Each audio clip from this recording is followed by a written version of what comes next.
Hello साफ्रोमनिसिमबो गोजोननाय खुलुमनाय जासिहरबाय।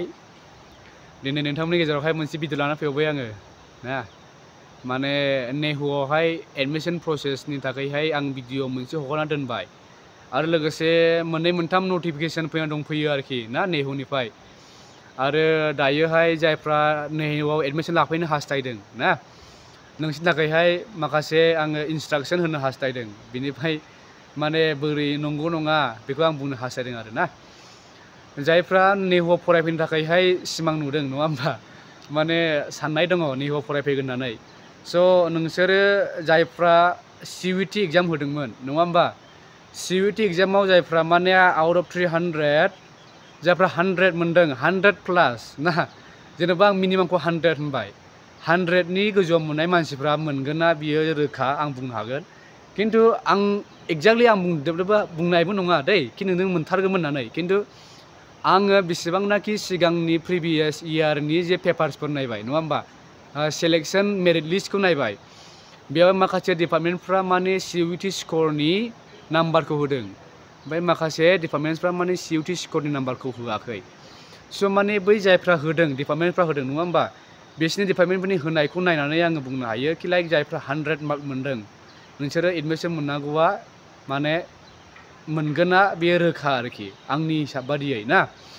बेनिफ्राय खिन्थु बे बुस्थुखौ आङो एक्जेक्टलि मोनथायखौ बुंनाय नङा। मानो बुङोब्ला माखासे ओरैबायदि जायो कि लाइक गोबां डिपार्टमेन्ट मानसिफ्रा माने एप्लाइ खालामोथ' नङा होमबा। हमना लादो जेनेबा नोङो सिटआ खालि नोङो 20 जननिल' सिट, बे जेनेबा नों 100 जन सिटआ जुदि नोङो मानसिफ्रा एप्लाइ खालामोब्ला 100 जन जुदि बाइसान्सआव, अब्ला नोंनिफ्राय बांसिन मोननाय मानसिफ्रा अबभियासलि एडमिशनखौ मोनगोन नङा होमबा, बेखौ बयबो मिथिखागौ। स' बेनिखायनो आं बुंगोन, अब्लाबो आङो नोंथांमोनखौ बुंनो हास्थायदों जायफ्रा 100 मार्क मोनदों, 100 मार्क मोननाय मानसिफ्रा माने मोनगोना एसे माने गैयालाबो रोखा आङो बुंनो हागोन आरोखि ना। बिनिफ्राय जायफ्रा माने एडमिशनखौ लाफैगोन, लानानै जायफ्रा हस्टेल थाफैगोन, हस्टेल थाफैनायनि थाखायहाय प्रसेसा जेबो नङा, एखेयानो। नोङो एडमिशन लागोन आरो जे दिनाव एडमिशनखौ लागोन बे दिनावनो माने हस्टेलनि माने सिटखौबो नोंसोरो एप्लाइ खालामनो मोनखागोन ना। मानो बुङोब्ला डिपार्टमेन्टआनो, जाय डिपार्टमेन्टआव नों एडमिशन लागोन बे डिपार्टमेन्टआनो नोंसोरनो हस्टेल एप्लाइनिबो फर्मखौ होखागोन। स' नोंसोरो जुदि हस्टेल एप्लाइ खालामनो गोसोब्ला बेयावनो नोङो फर्मखौ एप्लाइ खालामदो। बिनिफ्राय उइदिन फिउ डेज, सप्तासेनि गेजेरावनो माने लिस्टआ ओंखारगोन आरोखि ना, नों हस्टेल मोनखो ना मोनदिया। जुदि मोनोब्ला माने हस्टेल एडमिशन लादो, ओमफ्रायहाय हस्टेल थाफैदो, बेनो आरोखि ना। बेनिफ्राय सोरबा सोरबा ओरैबायदि जायो कि लाइक हस्टेल मोननो थाखायहाय एसे लेटबो जायो ना, एसे लेटबो जायो। स' बे लेट समावहाय नोङो माखासे एरेन्जमेन्ट खालामनांगोन ना। एरेन्जमेन्टआ मा होनना बुङोब्ला नोङो PGबो थालाबायनांगोन नङाबा रुमबो थालाबायनांगोन ना। जेब्ला फैदोंमोन बै समावहाय आं जेब्ला फैदों अब्ला आंबो सप्ताथाम हस्टेल मोनाखै, मिथिबाय। 3 उइक्स आं हस्टेल मोनाखै। स' आं मा खालामदों, नेहुआवथ' जेनेबा नोङो गेस्ट हाउस थायोना, गेस्ट हाउसआवहाय माने डरमेट्रि रुम थायो आरो बे डरमेट्रि रुमावहाय आङो माने सानसेयाव 200 थाखा खरि होनानै आङो 3 उइक्स थादों। 3 उइक्स माने बेसेबां जाखो, 21 दिन बिदिसो आङो माने गेस्ट हाउसआव थादों आरोखि। सानसेयाव 200 खरि, ओमफ्राय जानाया आलदा गावबा गावनि जानाया। बिनिफ्राय खालि रुम भारायाल' 200 थाखा आरो बेबायदि हिसाबै आंबो हस्टेल मोनै समावहाय थानाय जादों आरो। स' नोंसोरबो जुदि सोरबाफोर हस्टेल मोनाब्ला माने नेहुनि बे गेस्ट हाउसआव माने थाथ'नो हागोन। बिनिफ्राय नोंसोर कनस्टेन्टलि माने हस्टेल कमिटिनि जेनेबा DSW थायोना, मा होनना बुङोब्लाय डिन अफ स्टुडेन्ट वेलफेयार। स' बे DSW आव थांनानै नोंसोर एप्लिकेसन गारनांगोन कि लाइक आङो एसेबां गोजाननिफ्राय फैदों, बेबायदि प्रब्लेमाव गोग्लैबाय।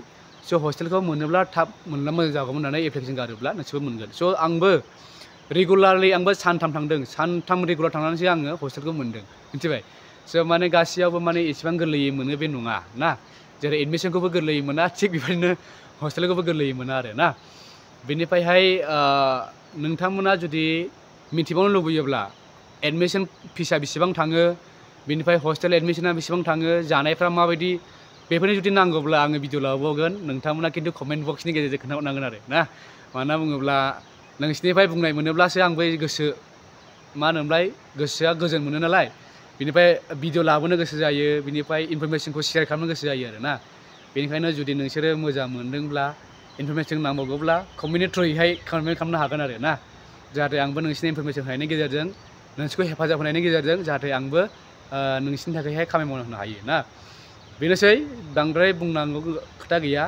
कि लाइक एडमिशनफ्राबो बांद्राय प्रब्लेम नङा जास्ट जे दिनाव नों एडमिशन मोननायनि थाखाय नटिस मोनदों ना जिमेल थांगोन नोंसिनि माबायावहाय जे जिमेलजों नोङो जाय इमेलजों नोङो एडमिशनखौ एप्लाइ खालामदों नङा होमबा बे इमेलजों नोंनावहाय माने सेलेक्ट जाबायना जायाखै बे नोंनि मेलाव थांखागोन आरोखि ना डेट इउ आर सेलेक्टेड फर एडमिशन होननानै नोंनाव मेल थांगोन बे मेलखौ नोङो डाइरेक्टलि रिसिभ खालामनानै माने एडमिशन लाबानो जाबाय ना खिन्थु थाल लादो माने बांद्रायल' लेट खालामनाङा जेनेबा नोङो साननै सानथाम डेट होगोन बे साननै सानथामनि गेजेराव जुदि नोङो एडमिशनखौ लायाब्ला नोंनि सिटआ भेकेन्ट थांगोन ना बेनिखायनो मोननाय बुस्थुखौ मानो लस खालामनो नङा होमबा आरो एसेबां मोजां इउनिभारसिटियाव फैनानै मानो लस खालामना लानो ना बेनिखायनो इनफरमेसनखौ आं नोंसिनो सिगांनो होग्रोखाबाय थाबैनो एडमिशन खालामनानै ला आरो एडमिशन खालामनाय लोगो लोगोनो नोंसिनि हस्टेल एप्लाइबो जाखागोन आरो मोनोब्ला नों डाइरेक्ट हस्टेल फैनानै थाफैनो हागोन ना हामबायसै गोजोन्थों ना आरो जुदि भिडिअखौ इनफरमेसनखौ जुदि गोनां मा होनोमोनलाय हेल्पफुल मोनदोंब्ला